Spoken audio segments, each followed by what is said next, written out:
abençoe a todos vocês. Pelo que eu estou vendo, muita gente nova aqui hoje. Quem está vindo pela primeira vez? Sejam muito bem-vindos. A casa funciona de segunda a sexta. Cada dia com um trabalho, com uma característica. E esse trabalho aqui que é feito nas quintas-feiras, ele é dividido em 3 partes. Uma primeira parte do atendimento com os mentores. Hoje, quem estará atendendo? As Madres do Sagrado Coração de Jesus, os pretos e as pretas velhas e os freios franciscanos. Basicamente são essas 3 egrégoras e também os médicos. São 4 egrégoras que trabalharão, mas as crianças é que atendem junto no leito. As crianças, como muitos de vocês sabem, a egrégora das crianças possui uma dimensão curativa muito forte. Então, quando vocês passam ali pela primeira parte, que é o atendimento dos mentores, logo em seguida tem ali na frente os leitos, e ali é aplicados os passes de cura, o reiki, o doutor, e a nossa psicóloga tem ali, né? E aí uma última parte que é feito com os passos de limpeza que são feitos com os caboclos. Aí uma terceira parte que é feita uma limpeza individual em cada um. Tá? Todas as quintas-feiras os trabalhos funcionam dessa forma. E quando a espiritualidade assim pede, é feita uma 4ª parte, mas aí sem vocês, que é uma parte de acolhimento a irmãos desencarnados. Aí é sem vocês, por uma questão que nem todos têm ainda conhecimento da doutrina, tá? E é uma coisa feita mais reservada. Não acontece nenhum mistério, ninguém cai aqui no chão, não acontece nada disso não. Isso é fantasia, né? Simplesmente um diálogo, sempre a gente entendendo que aqueles que estão desencarnados são nossos irmãos. É que muitas vezes a gente tem um olhar para o mundo, e esse olhar para o mundo ele é extremamente material. E por ser material, e por a gente existir em 3 dimensões, e raciocinar o mundo numa lógica de tempo e espaço de 3 dimensões, é muito difícil a gente raciocinar o universo em 5, ou como a física quântica aponta, chegando até 11, provavelmente 11 dimensões, do qual a ideia de tamanho, de profundidade não existe. Tá? É importante todos vocês saberem que a teoria das cordas que aponta a possibilidade teórica de existência de 11 dimensões aponta em algumas delas que são microscópicas. Por quê? Porque não existe a dimensão de tamanho do espaço como se seria de 3 dimensões. E uma confusão também que muitos fazem, né? Olha, então os físicos aceitaram o espiritismo? Não, tá? Os físicos raciocinam em outra hora, a não ser que se o físico seja espírita. A questão que se põe, que é importante vocês perceberem, é o seguinte, que a espiritualidade existe em outra dimensão. Muitos do que aqui trabalham conosco apontam que estão na 5ª dimensão. E a física é uma comprovação teórica propriamente dita que as dimensões existem. Muito distante de se dizer que os físicos são espíritas, tá? Porque aí nós vamos cair novamente naquela discussão. A gente não precisa forçar a barra para nada, as coisas simplesmente existem. Tá, gente? É muito importante isso. E toda vez que nós iniciamos nossos trabalhos,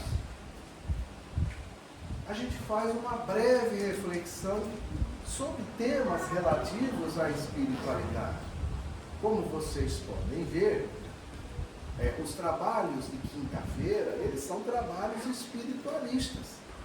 E espiritualistas por quê? Porque eles não estão presos em nenhuma ortodoxia. Porque se eu cair na ortodoxia, eu não poderia colocar kardecistas trabalhando com pretos velhos. Tá? Me parece isso coisa dos seres humanos, mas eu não vou entrar porque não contribui em nada. Né? Tudo que é ortodoxo tem que se olhar com muito cuidado. E a questão que se apresenta, e as palestras que são feitas às quintas-feiras, elas são quase todas elas baseadas no Evangelho segundo o Espiritismo, codificado por Allan Kardec. Então, para vocês terem uma ideia, a escolha das palestras, ela é inspirada. E em alguns casos, quando se tem essa inspiração, a gente percebe que em alguns casos, às vezes tem até a coincidência com os estudos, que são muito bem aplicados e coordenados pela Vanessa, que está sentada ali atrás, que ocorrem às terças-feiras. Muito bem. Aqueles que quiserem se aprofundar nos conhecimentos sobre o Espiritismo, reconheço vir estudar com a minha amiga Vanessa, que está sentada ali atrás, que ela não é fraca não, ela é muito boa. Né? Não nos diminui reconhecer a qualidade das pessoas. Né? Talvez o grande esforço tenha o que a gente dá mais peso. Quando a gente olha o mundo, a gente vê os limites do mundo ou vê as qualidades? E por que eu estou falando isso para vocês? Porque o tema que foi inspirado para hoje é o amor. Que é muito diferente da paixão. A pessoa que está apaixonada necessariamente nem sempre ela conhece o que é o amor. Porque a paixão ela é carnal. Não existe coisa mais bonita de quando uma pessoa se apaixona pela primeira vez. É o que a gente brinca da história da música. Né? Às vezes você ouve uma música do idioma que você nem conhece. Às vezes a letra da música chega a ser patética, vamos falar assim, respeitando a criança e a casa que aqui está. Mas você ouviu aquela música do dia que você se apaixonou. Então, independente da letra ser infantil ou não, de estar em inglês, em francês, em espanhol, em alemão, o que quer que seja, aquilo te lembra o dia que você se apaixonou, o dia que o seu filho nasceu, um dia de um momento que foi muito importante na sua vida. Mas são momentos, vamos falar dessa maneira. E a paixão, ela é uma condição que também tem data de validade. É nesse ponto que eu quero chegar. Às vezes na vida a gente se apaixona poucas vezes na vida. Mas que é diferente do amor. E onde que está a diferença? O amor, minhas irmãs e meus irmãos, ele é uma condição de vida. Não sei se estou me fazendo entender. Você fala assim, qual o sentido de nós encarnarmos e reencarnarmos, encarnarmos e reencarnarmos tantas vezes, de constantemente termos novas oportunidades? Onde está o fiel da balança, vamos pôr dessa maneira? Similar quando alguém entra na escola e a criança precisa ser alfabetizada, mas se ela não sabe ler e escrever, a função que ela foi na escola se torna irrelevante. A escola apresenta para aquelas crianças as simbologias do mundo, vamos falar dessa forma. Da mesma forma o amor. O amor, minhas irmãs e meus irmãos, é uma linguagem universal. O amor é uma condição de existência.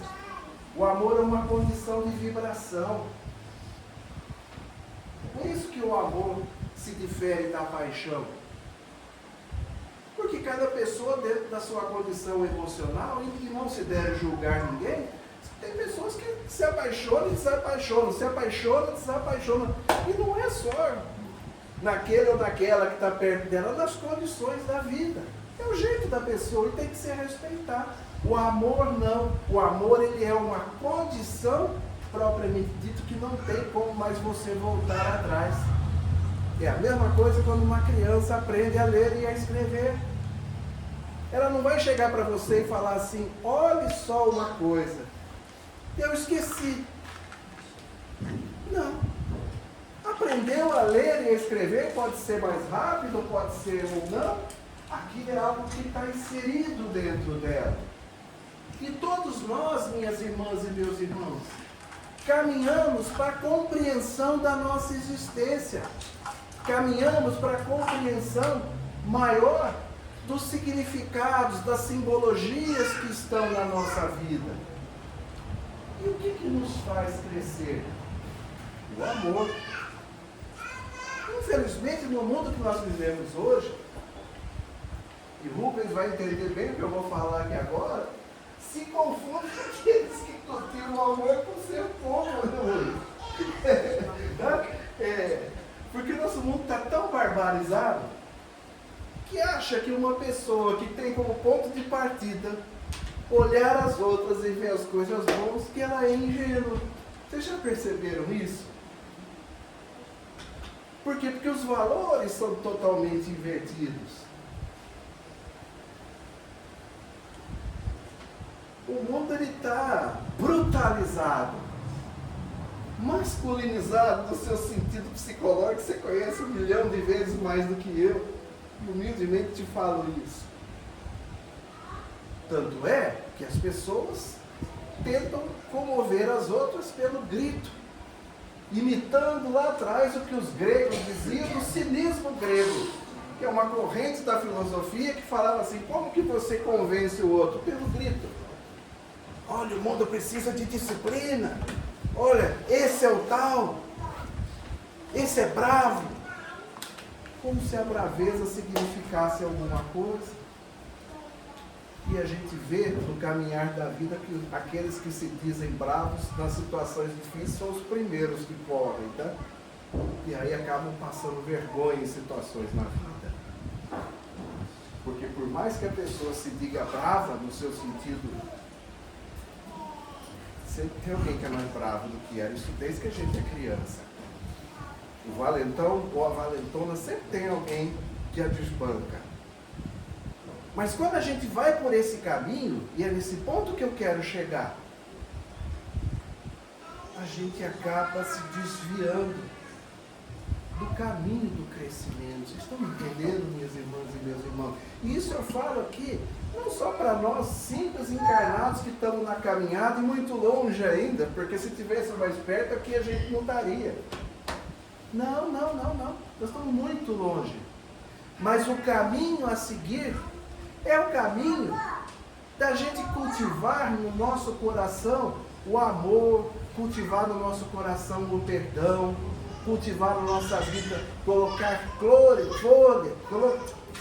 colocar cores na nossa vida. Porque é muito triste quando a gente vê a vida sem cor. E todos nós passamos por isso. E a questão não é passar. Sabe, pessoal? A questão não é passar. A questão, ela não está na gente tropeçar e cair. Quem não passa por isso? A questão está quando a gente vai dentro do nosso tempo, dentro da nossa possibilidade, se levantar. Mas a gente se levantar para ir para onde? Para algum lugar. E o lugar é o amor. Esse é o sentido dos ensinamentos do Cristo. Esse é o sentido dos ensinamentos de todas as religiões. Porque, como já disse para vocês em outro momento, e vou dizer de novo, aqui jamais desconsideraremos qualquer religião. Porque é falta de respeito.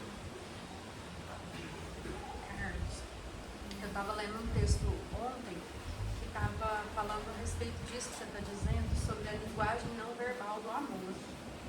E como Deus aplica essa linguagem não verbal do amor para conosco. Né? Quando Ele nos vê o tempo todo cometendo os mesmos erros, praticando as mesmas ofensas, caindo no mesmo buraco. Mas Ele tem uma linguagem não verbal de amor para conosco. E quando você observa isso, você tem olhos atentos para dizer, nossa, mas é um pai amoroso, linguagem também não verbal. Né? Você vê, Vanessa, as formas como os nossos mentores conversam conosco, né? Que são os emissários diretos, né? Você vê o trabalho das casas espíritas e espiritualistas sérias como é essa aqui. Porque você trata com as pessoas com sensibilidade. Imagine só, se vocês procurassem os nossos mentores e mentoras ali dentro, e esses não tivessem qualquer complacência com vocês. Olha, gente, é o que eu disse na semana passada. Duvidem de quem cobra. Duvidem de quem faz pouco caso. Olha, pessoal, como que eu vou diminuir, digamos, vou pegar um exemplo aleatório, o budismo. O candomblé tem 3.000 anos, se não for mais, de história.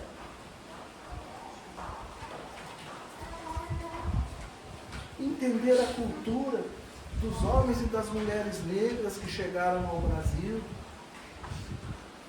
Entender na América Latina o culto ao xamanismo. Os fenômenos, eles estão espalhados. E me assusta. E estou sendo gentil em falar dessa maneira. Aquelas pessoas que rapidamente se colocam na posição de juízes dos outros. Porque o juiz, ele leva a que lugar? Nenhum. O caminho do amor, minhas irmãs e meus irmãos, passa por a gente olhar aqueles que estão à nossa volta e reconhecer suas possibilidades. Olha, a Madre Teresa de Calcutá falava assim: vocês não imaginam o poder que tem um sorriso. Um sorriso simples. Por que é tão mais fácil, às vezes, eu fazer o mal do que fazer o bem? O que me diminui reconhecer a qualidade de outra pessoa? Isso está só da minha cabeça. Sabe, eu tenho assim, insistido com vocês em falar isso. Por que eu tenho que ser o melhor em tudo? Eu não sou. Simples trabalhador, sem espiritualidade. Quem de vocês sairia da sua casa para conversar com o Carlos e eu mesmo? Imagina, tem mais o que fazer. O que eu teria a oferecer? Nada. A gente trabalha assim como instrumento da espiritualidade. E a casa, de segunda a sexta, tem seus trabalhos feitos, cada um de uma forma. É nesse sentido. Nós não temos que ter vergonha de fazer o bem, minhas irmãs e meus irmãos. Nós não temos que levar a nossa forma de agir julgada ou apontada por aqueles irmãos que ainda têm muito que caminhar. Porque como que uma pessoa vai entender o que é o amor se ele não sabe nem o significado disso? E não significa que no futuro não vai aprender. É nesse ponto que eu quero chegar. É nesse ponto. O que a gente observa, minhas irmãs e meus irmãos, é que um abraço e um sorriso salvam uma vida de uma pessoa.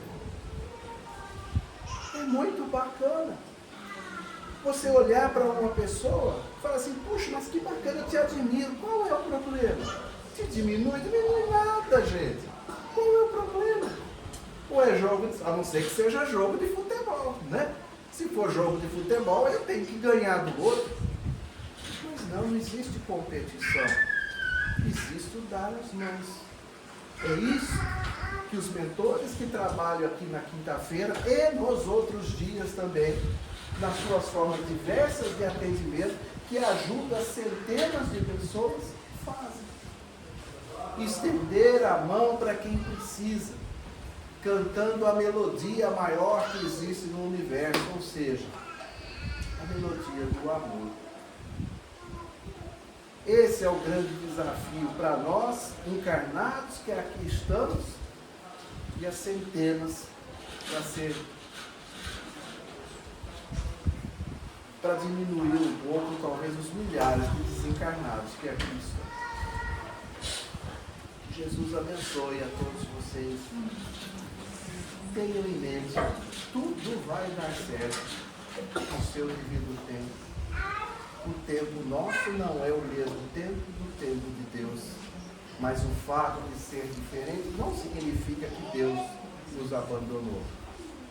Grande desafio, minhas irmãs e meus irmãos, para todos nós, é assumirmos a responsabilidade das coisas que a gente ainda não consegue fazer e não atribuir a Deus a responsabilidade dos nossos atos. Que Jesus abençoe a todos.